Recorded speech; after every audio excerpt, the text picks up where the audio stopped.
Hey guys, and welcome back. Today we're going to be talking about angle relationships, specifically using algebra in the relationships we talked about yesterday. So our learning target, again, is to use informal arguments to establish facts about the angles created when parallel lines are cut by a transversal. How we're going to do this today in particularly is we're going to solve one-step algebra problems. I may even throw in some two-step, to which both you should have had some experience with in 7th grade. I can use angle relationships to find unknown angles. So we're going to use the relationships we learned yesterday: corresponding, alternate interior, alternate exterior, and vertical. And we're also going to justify how we found unknown angles by using those angle relationships as an explanation. So let's take a look at the first example. Here, I just have a bunch of problems that I want to solve with you guys. Problems that you've probably had experience with in 7th grade. These are all one-step algebra problems. So all I want to do in each of these problems is first to identify the mathematical operation that is happening to the variable. Now, in this first one, 3x equals 12. The 3 is multiplying the x. In order to get the 3 to go away, we would have to divide it on both sides, because 3 divided by 3 is 1, and thus would cancel, leaving just x.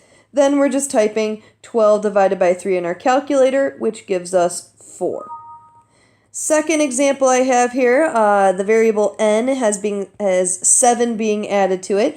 So the way we would show our work for this is, because since 7 is positive, or it's being added, we would have to subtract 7 from both sides to get rid of it.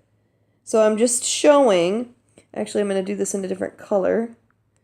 Okay, so this is what is already in the equation. I just left a little bit of space. Okay, I left a little space here and some space there to actually show that I now need to take away 7 from both sides. Whatever you do to one side, you have to do to the other, which will cancel the positive 7 and the negative 7 on the left side, leaving us just n is equal to 20 minus 7, which is 13.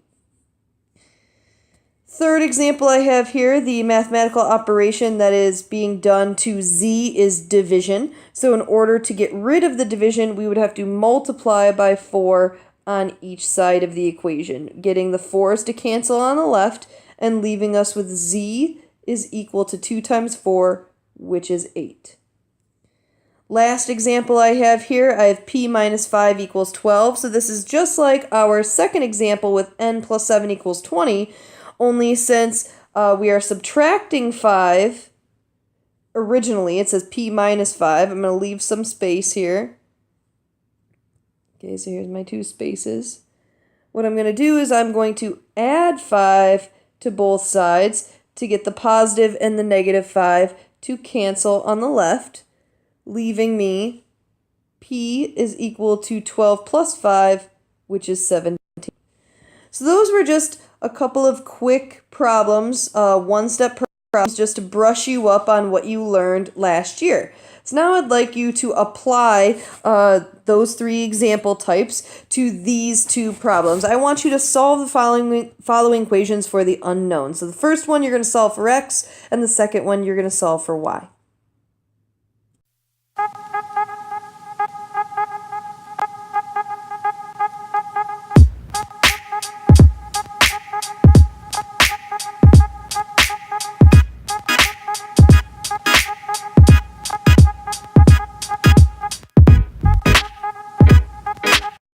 Alright, so I have a little introductory slide here to the second example. It says, at times you may need to use an angle relationship to relate, marked angles with a variable. We can use what we know about the angles to set up equations, solve for the variable, and find the angle measure.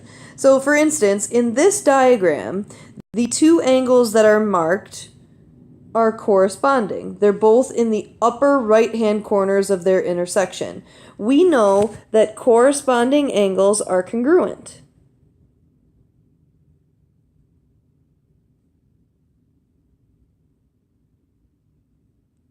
So I can say that 48, and just to remind you, congruent means equal in measure. So I can say that 48 is equal to 4x because that's what congruent means. It means that they're equal.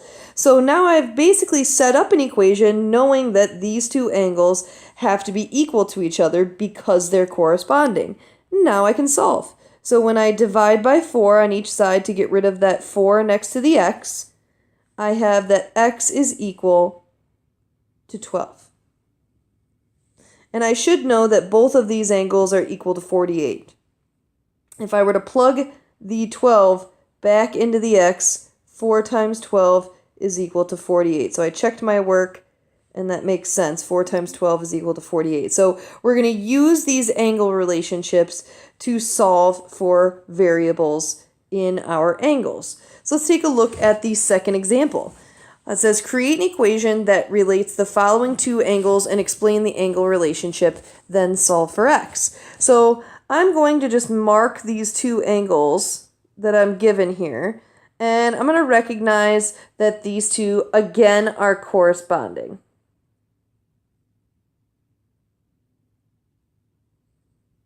Okay, I know corresponding angles are congruent, so I can say x plus 25 is equal to 55. I just set them equal to each other.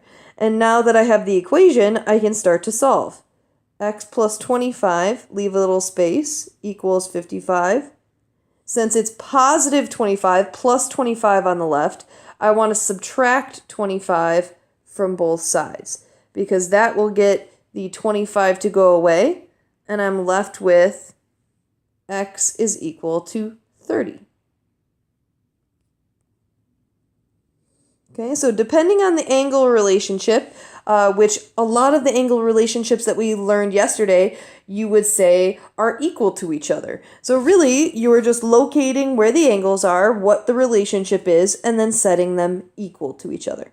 So let's have you guys give this a try in your U-Try.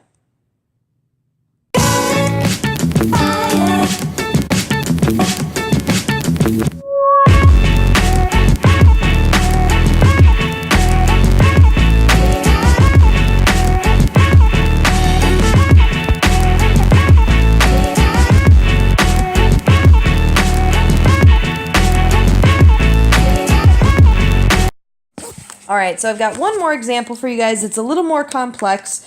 It has to do with our angle addition postulate that we learned yesterday. It says create an equation to solve for m, then use m to find angle SQR. So let's just tackle the part to create an equation and to solve for m. So right now I'm seeing three different angles that when put together form a straight line. Okay, so here's that straight line I'm talking about. We have this angle, and this angle all forming, when you put them together like slices of pizza or pieces of pie, they all form that straight line. So a straight line is going to be from end to end 180 degrees. Don't forget any of the angles. It's all three of the angles create that 180 degrees. So I can say my equation would be 70 plus 80 plus m plus 10 is equal to 180. Okay, and if I were to write this out as the angle addition postulate, I would say that angle PQT plus angle TQS plus angle SQR is equal to angle PQR. So just illustrate that in some colors here. We're taking this angle, we're adding it to this angle, and then we're adding that to this angle, and we're creating this straight line, this straight angle down there. Piece them all together and you get a straight line PQR. Okay, so when we simplify this, 70 plus 80 is 150. And then I can also combine the 150 and the 10. So I combined these before. 150 plus 10 is 160.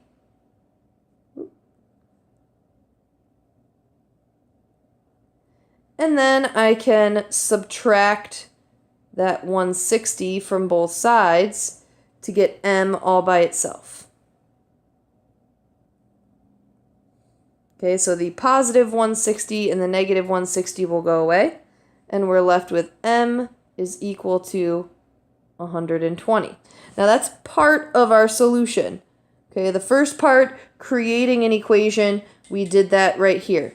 Then we solved for m. We did that throughout down here. Okay, we got that part. The last part says we're going to use m to find angle SQR.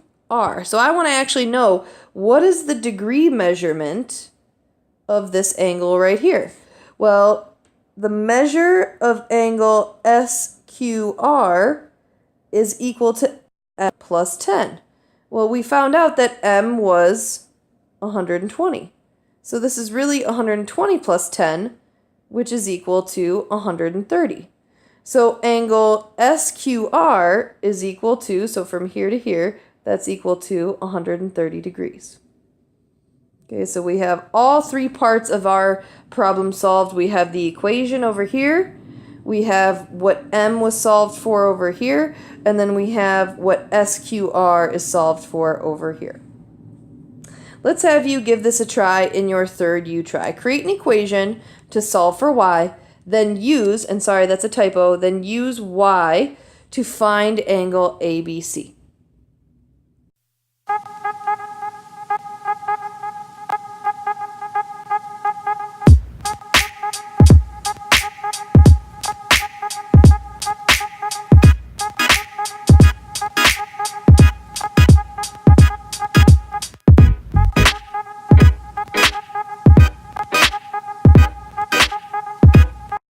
Alright, so you have one close and check question I'd like you to do on your own, so please answer the following question in the Edpuzzle so that I can see how well you understood this lesson. Alright, so that about wraps up our lesson for today, using informal arguments to establish facts about the angles created when parallel lines are cut by a transversal. In the very first example, we solved one-step problems. We also used angle relationships to find unknown angles. We did that in example 2 and example 3. And we justified how we knew what unknown angles were by using angle relationships in our explanation. We also did that in example 2. So keep in mind those angle relationships: corresponding, alternate interior, alternate exterior, vertical, linear pair, the angle addition postulate, all those good relationships that we talked about in yesterday's lesson to apply them to today's. Go ahead and start your homework Google form and make sure you ask any questions if you are confused. Have a great day.